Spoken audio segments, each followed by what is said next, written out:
Barishal board 2025-এর physics first পেপারের দ্বিতীয় কোশ্চেনে যেটা বলা আছে, দুটি vector a is equal to 3i plus 4j minus k ও v is equal to minus a minus j plus 6k এবং একটি ভেক্টর ক্ষেত্র c is equal to 2x square yi plus y square zj plus x square y square z square k।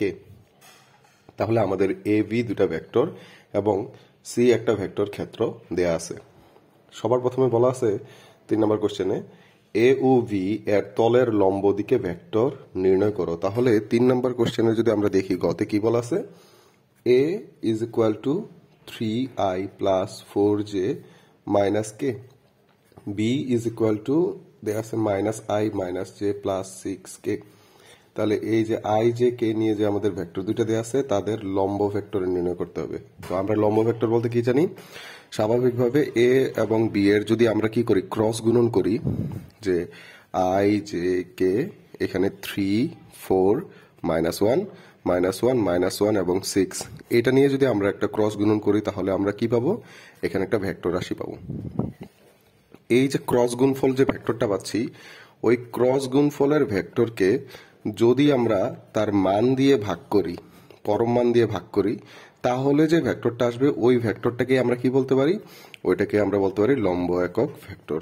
সুতরাং আমরা কি করব, A B এর cross গুণন করব, ওই ক্রস গুণনের আমরা মান নির্ণয় করব এবং এই এ বি এর ক্রস গুণফলটাকে তার মান দিয়ে ভাগ করব, ওইভাবে আমরা কি পাবো, তার লম্ব একক ভেক্টর পাবো, যেটা 3 নম্বরে আমাদের বের করতে বলছে। 4 নম্বরে বলছে 2 মাইনাস 1 2 বিন্দুতে সি ভেক্টরটি তরলের উৎস হিসেবে কাজ করবে কিনা গাণিতিকভাবে ব্যাখ্যা করো। এখানে আমাদের মূল কথা হলো যে উৎস হিসেবে কাজ করবে কিনা। তো এবার তুমি চিন্তা করো যে কোনো একটা ইঞ্জিন বা যে কোনো একটা কিছুর উৎস আর গ্রাহকের কাজ কি, ঠিক আছে।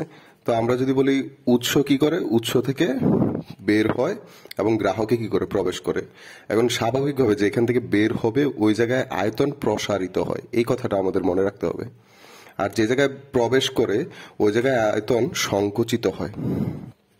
এখন তাহলে আমরা বুঝতে পারতেছি এখানে বলছে যে এটা তরলের উৎস হিসেবে কাজ করবে কিনা, মানে উৎস হিসেবে কাজ করবে কিনা, তাহলে আমরা বলতে পারি যে এটা প্রসারিত হবে কিনা আমাদের জিজ্ঞেস করছে।